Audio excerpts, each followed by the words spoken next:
सर्वेभ्यो नमो नमः। आज हम 9वीं कक्षा का जो 7वां पाठ है प्रत्यभिज्ञानम, उसके प्रश्नोत्तर करेंगे। अभी हम प्रश्न शुरू करते हैं। पहला प्रश्न है एक पदेन उत्तरम लिखत, एक पद में उत्तर लिखना है। तो पहला प्रश्न हम देखते हैं, कह उमा वेशम इव आश्रितः भवति। कह कौन, उमा वेशम, जैसे उमा का जो वेशभूषा है उसके आश्रित है, मतलब उसने उसको ग्रहण कर लिया है, ऐसा भवती होता है, ऐसा कौन होता है? तो ऐसा शिव होते हैं कि ऐसा लगता है कि शिव ने जो है उमा का वेशभूषा धारण कर लिया है। तो इसका उत्तर होगा हर है। ठीक है। और पाठ में कौन लग रहा था? ऐसा पाठ में लग रहा था जो बृहन्नला है वो। ठीक है। तो लेकिन उस जो पाठ में लाइन है उसके हिसाब से यहाँ पे उत्तर होगा हर है। अगला प्रश्न है, कस्याः अभिभाषण कौतूहलम महत भवति। जो किसकी है बोलने की उत्सुकता बहुत ज़्यादा है। तो बोलने की उत्सुकता किसकी ज़्यादा थी? बृहन्नला की। क्योंकि जब अभिमन्यु को पकड़ के लाते हैं तो बृहन्नला कहती है कि मेरा जो है वो बोलने की, इसके साथ बात करने की बहुत ज़्यादा उत्सुकता है। अगला है, अस्माकं कुले किम अनुचितम, कि हमारे परिवार में क्या अनुचित है। ये बात बोली थी अभिमन्यु ने। ठीक है। तो उस परिवार में क्या अनुचित है? तो अभिमन्यु ने कहा था कि हमारे परिवार में खुद की बड़ाई करना अनुचित है। तो इसका उत्तर होगा आत्म प्रशंसा। अगला है, कह दर्प प्रशमनम कर्तुम इच्छति। कौन जो है वो घमंड को शांत करना चाहता है? तो ऐसा जो चाहता था वो राजा चाहता था विराट राजा। ठीक है। विराट राजा चाहते थे कि अभिमन्यु का मैं घमंड शांत कर दूं, क्योंकि अभिमन्यु ने उनको नमस्कार भी नहीं किया था। अगला, कह अशस्त्र है आसित। कौन जो है वो शस्त्र रहित था, कौन जो है वो हथियार रहित था? तो वो था भीमसेन। क्योंकि भीमसेन ने अपने हथियार छोड़ दिए थे और फिर अभिमन्यु के पास जाकर के उसको रथ से पकड़ के उतार लिया था। और अभिमन्यु ने उनके ऊपर कोई हथियार नहीं चलाया, क्योंकि ये देखा कि जो भीमसेन है उनके पास हथियार नहीं है। तो इसका उत्तर होगा भीमसेन है। अगला है, कया गो ग्रहणम अभवत। किन के द्वारा गौओं का ग्रहण किया गया, यानी कि गौओं का अपहरण किन ने कर लिया था? तो उन्होंने किन ने किया था? कौरवों ने किया था। तो उत्तर होगा कौरवई। या आप यहाँ पे ये भी लिख सकते हैं कि अभिमन्यु ने, क्योंकि कौरव यहाँ पे स्पष्ट नहीं दिख रहा है। और गौओं का पकड़ने का जो वर्णन है वो अभिमन्यु ने खुद किया है पाठ के लास्ट में, कि मैंने जो है वो गौओं का जो ग्रहण किया, गौओं का जो अपहरण किया, उसकी वजह से मुझे अपने पिताजियों के दर्शन हो गए हैं। तो इसका उत्तर आप कौरवई भी लिख सकते हैं और अभिमन्यवा भी लिख सकते हैं। ठीक है। दोनों इसके उत्तर होंगे। अगला है, कह ग्रहणम गतः आसित। किसको पकड़ लिया गया था? तो पाठ के शुरू में ही हमने देखा था कि एक सिपाही राजा से आके कहता है कि हमने सौभद्र को पकड़ लिया है, सौभद्रो ग्रहणम गतः है। तो सौभद्र जो है वो किसको कहते हैं? वो अभिमन्यु को कहते हैं। अब हम अगला प्रश्न देखते हैं। अगले प्रश्न में क्या है? आपको अधोलिखिता नाम प्रश्नानाम उत्तराणि संस्कृत भाषया लिखित है। नीचे लिखे हुए प्रश्नों के उत्तर आपको संस्कृत भाषा में लिखने हैं। तो पहला प्रश्न है, भट्ट है कस्य ग्रहणम अकरोत्। भट्ट ने, सिपाही ने किसको पकड़ लिया? तो सिपाही ने किसको पकड़ा था? सिपाही ने अभिमन्यु को पकड़ा था। पकड़ा तो भीमसेन ने था, लेकिन यहाँ पे सिपाही ने आके इस चीज की सूचना दी थी और प्रश्न यहाँ पे ऐसा ही पूछा गया है। तो हम यही कहेंगे कि सौभद्र को पकड़ लिया था, अभिमन्यु को पकड़ लिया था। तो भट्ट है सौभद्रस्य ग्रहणम अकरोत्। ठीक है। ये प्रश्न का उत्तर होगा। अगला है, अभिमन्यु कथम गृहीत आसीत्। अभिमन्यु को कैसे पकड़ लिया गया था?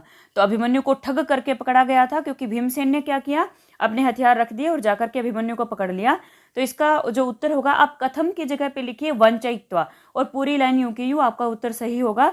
अभिमन्यु वंचयित्वा गृहीतः आसीत्। अगला क्या है, वल्लभ बृहन्नलयोः प्रश्नस्य उत्तरम न ददाति। कौन जो है वो वल्लभ और बृहन्नला के प्रश्नों का उत्तर नहीं देता है?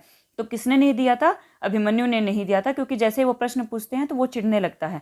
तो उत्तर होगा अभिमन्यु। आप कह की जगह पे अभिमन्यु लिखिए, बाकी पूरी लाइन यूं की यूं, अभिमन्यु वल्लभ बृहन्नलयोः प्रश्नस्य उत्तरम न ददाति।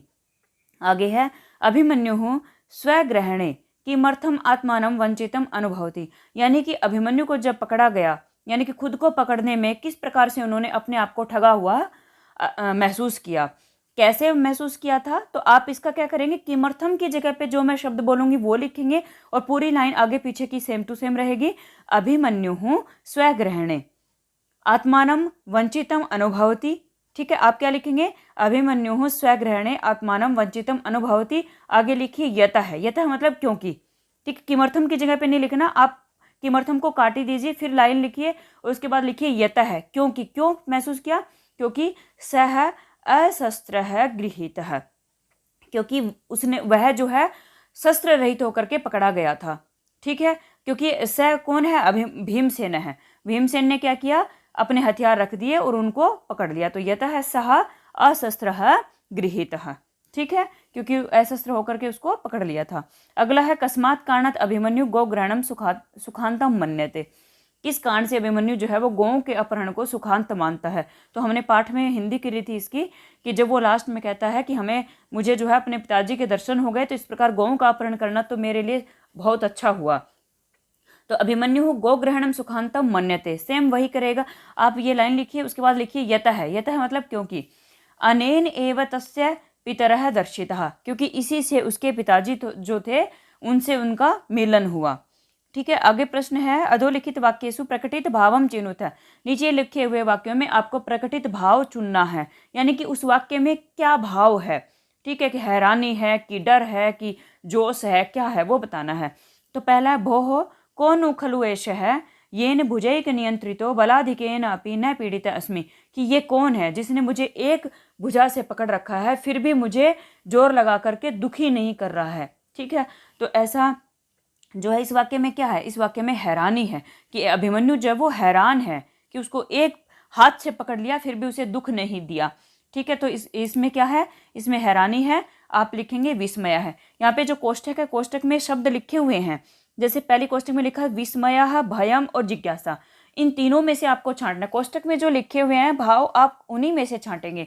तो पहले का होगा विस्मय है। अगला है कथम कथम अभिमन्युर नाम अहम, कि कैसे कैसे अभिमन्यु, मतलब मेरा नाम अभिमन्यु।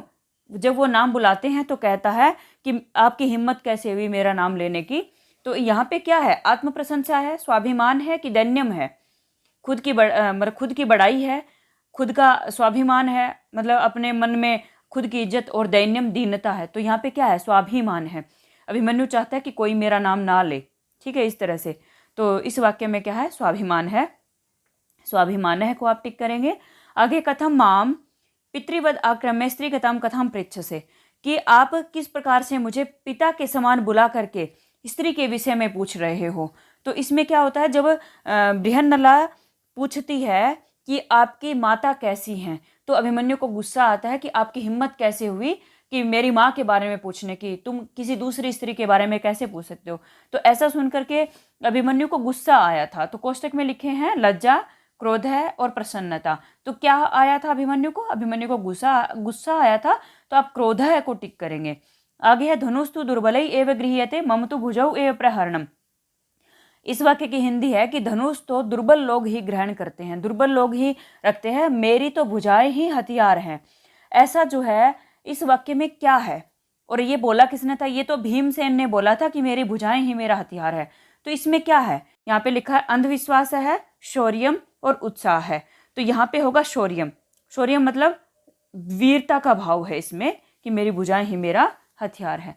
आगे है बाहुभ्याम आहरितम भीमः बाहुभ्याम एवं नेष्यति, कि मुझे भुजाओं से ही पकड़ करके लाए थे और भीम जो है वो मुझे भुजाओं से ही छुड़ा करके ले जाएंगे।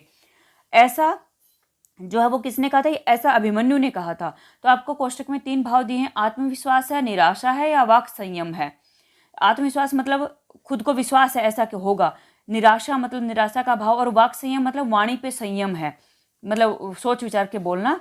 तो यहाँ पे क्या है इस वाक्य में? इस वाक्य में है आत्मविश्वास। तो आप आत्मविश्वास को टिक करेंगे क्योंकि अभिमन्यु को विश्वास है कि आएंगे और मुझे छुड़ा ले जाएंगे। अगला है दिष्ट्या गो ग्रहणम स्वंतम पितरो ये न दर्शिता, कि भाग्य से गौओं का अपहरण मेरे लिए सुख देने वाला हुआ क्योंकि मुझे इससे पिताजियों के दर्शन हो गए। तो इसमें क्या है? क्षमा है, क्षमा मतलब माफ़ी है, हर्ष मतलब खुशी है, धैर्य मतलब धीरता है। तो क्या है यहाँ पे? यहाँ पे खुशी है क्योंकि अभिमन्यु खुश होता है, तो आप हर्ष को टिक करेंगे। आगे चौथा प्रश्न है। चौथे प्रश्न में आपको क्या करना है? यथा स्थानम रिक्त स्थान पूर्तिम कुरुत है। आपको रिक्त स्थान पूरे करने हैं, और रिक्त स्थान जो है वो मैं बता देती हूँ आपको। इसमें संधि है, कहीं पे आपको संधि विच्छेद करना है और कहीं पे आपको संधि करनी है। तो पहला है खलु प्लस एश है। खलु प्लस एश में आपको संधि करनी है, तो यहाँ पे होगी यण संधि। खलु में जो लय पे ऊ है और ऊ के बाद प्लस प्लस प्लस ए, ऊ प्लस ए, तो आप ऊ को क्या बनाएंगे, ऊ को बनाएंगे वै। यण संधि में ऊ को वै होता है, तो ल आधा रह जाएगा, ख आधा ल, ऊ को हो गया वै। अब जो वै होगा वै भी आधा होगा, तो एशः में जो ए की मात्रा है वो वै पे लग जाएगी, तो शब्द आपका बन जाएगा खल्वेशः। ठीक है, आगे है बल प्लस रिक्त स्थान प्लस अपि, और यहाँ पे शब्द लिखा है बलाधिकेन अपि। अब देखिए, आप इस शब्द में से एक अलग अलग ऐसे भी कर सकते हैं, बल निकाला जा चुका है, फिर रिक्त स्थान है और अपि भी निकाला जा चुका है, तो बीच में क्या बच गया, बीच में आपका बच गया अधिकेन। यहाँ पे जो है वो दीर्घ संधि है, क्या बचा, अधिकेन। आगे विभाति प्लस उमा, विभाति प्लस रिक्त स्थान है, ठीक है, और बराबर में लिखा है विभातु उमावेशम। ठीक है, तो यहाँ पे विभाति निकाल लिया गया है, विभाति जो निकाला तो आपका बचेगा उमावेशम। यहाँ पे यण संधि है, जो विभाति में तय पे ई की मात्रा है, ठीक है, उसको हो जाता है, ई को हो जाता है य, और यह होगा आधा। ठीक है, और उस य में उमावेशम के उ की मात्रा लगने से विभातु उमावेशम शब्द बनता है। अगर आपको संधि यहाँ पर समझने में थोड़ी दिक्कत हो रही है, तो हमने संधि के लिए विशेष रूप से छोटी छोटी 11 वीडियो बनाई हुई हैं। अब कोई भी संधि वहाँ पे जाके देख सकते हैं। जैसे कि यहाँ पे यण संधि है, तो आप वहाँ पे जाइए और यण संधि के नियम आसानी से देख लीजिए, आपको बहुत अच्छे से समझ में आएंगे। विभाति में तय की ई की मात्रा को यह हुआ, और उमावेशम का जो उ है वो य पे लग गया, तो शब्द बन गया विभातु उमावेशम।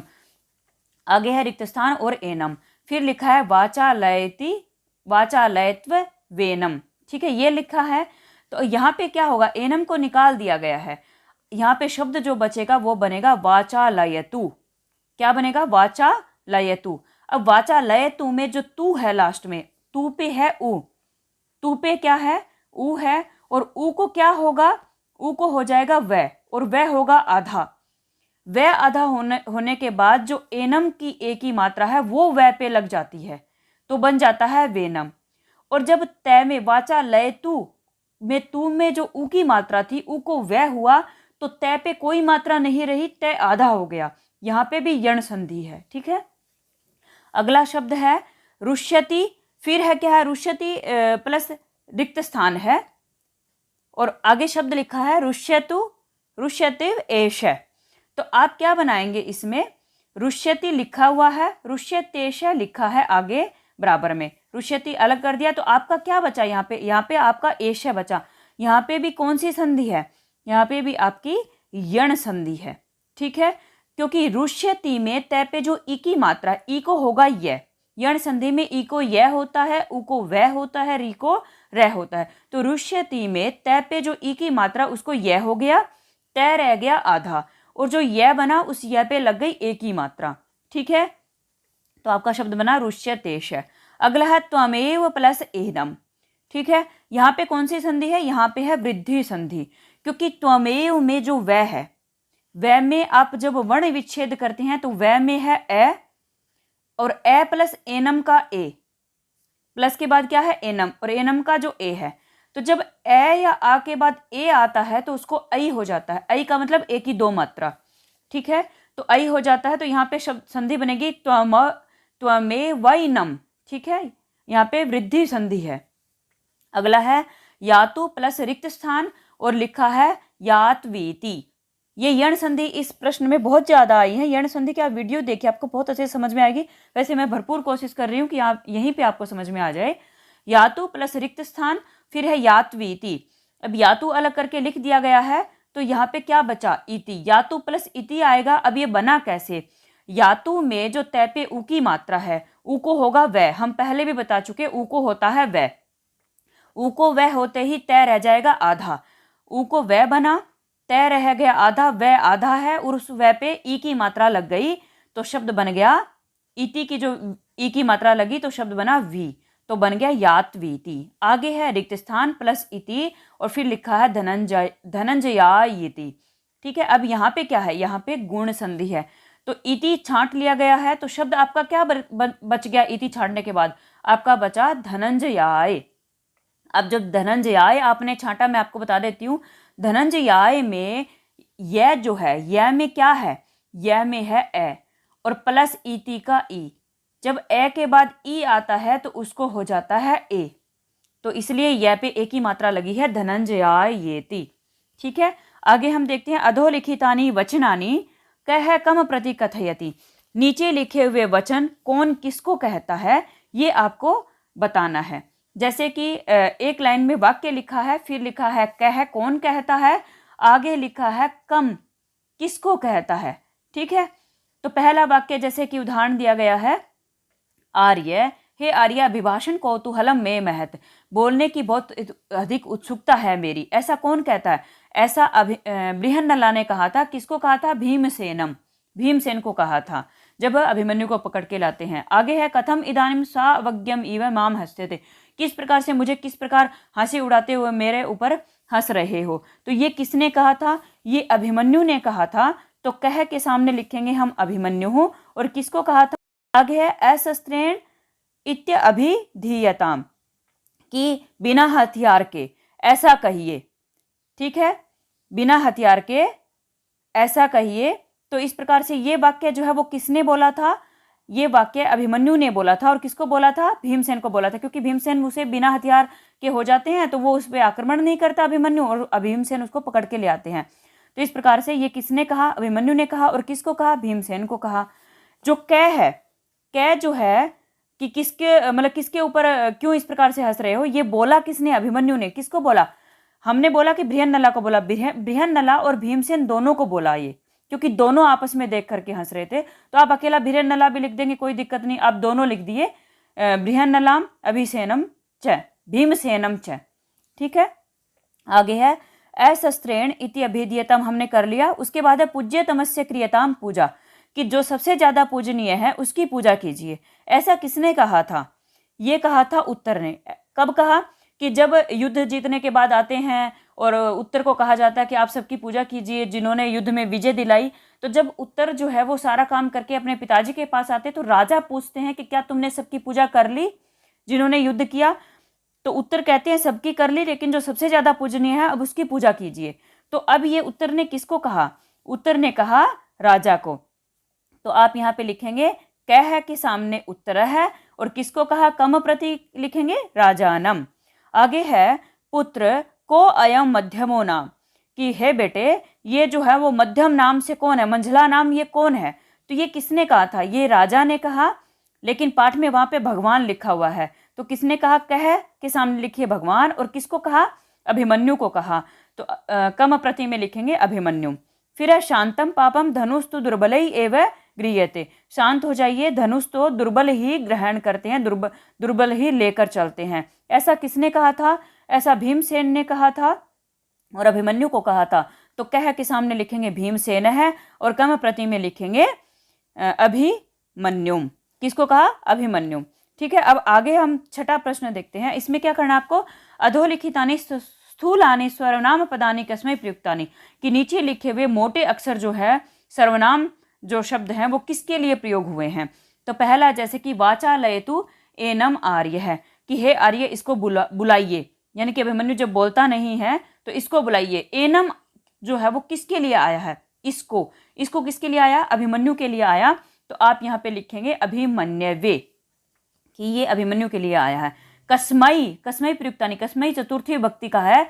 तो यहाँ पे जो शब्द लिखे आप उनमें चतुर्थी विभक्ति लगा के ही उत्तर देंगे कि किसके लिए। अभिमन्यु की चतुर्थी है अभिमन्यवे। आगे किमर्थम तेन पदातिना गृहीतः, यहाँ पे जो मोटा अक्षर है वो है तेन, कि किस लिए उस पदातिना गृहीतः, उस पैदल ने मुझे पकड़ लिया। ठीक है, तो तेन यहाँ पे उसने, किसने, तो ये बताना है कि ये किसके लिए, तेन जो है वो किसके लिए आया। तो तेन जो है वो भीम के लिए आया है, कि उसने पकड़ लिया। किसने पकड़ लिया? भीम ने पकड़ लिया। तो यहाँ पे इसका उत्तर होगा भीमाय। भीम की चतुर्थी विभक्ति आपको बनानी है कस्मै की वजह से, तो यहाँ पे होगा भीमाय। आगे है कथम न माम अभिवादयसी, किस लिए मुझे नमस्कार नहीं करते हो। ये किसने कहा था? ये राजा ने कहा था कि मुझको नमस्कार नहीं करते हो। तो यहाँ पे जो मोटा अक्षर है वो माम, तो माम यानी कि मुझको। किसको? राजा को। तो ये किसके लिए? माम किसके लिए आया है? राजा के लिए। तो यहाँ पे जो है वो आप लिखेंगे राज्ञे, राजा की चतुर्थी होती है राज्ञे। आगे है मम तो भुजौ एवं प्रहरणम, मेरी तो भुजाएं ही हथियार हैं।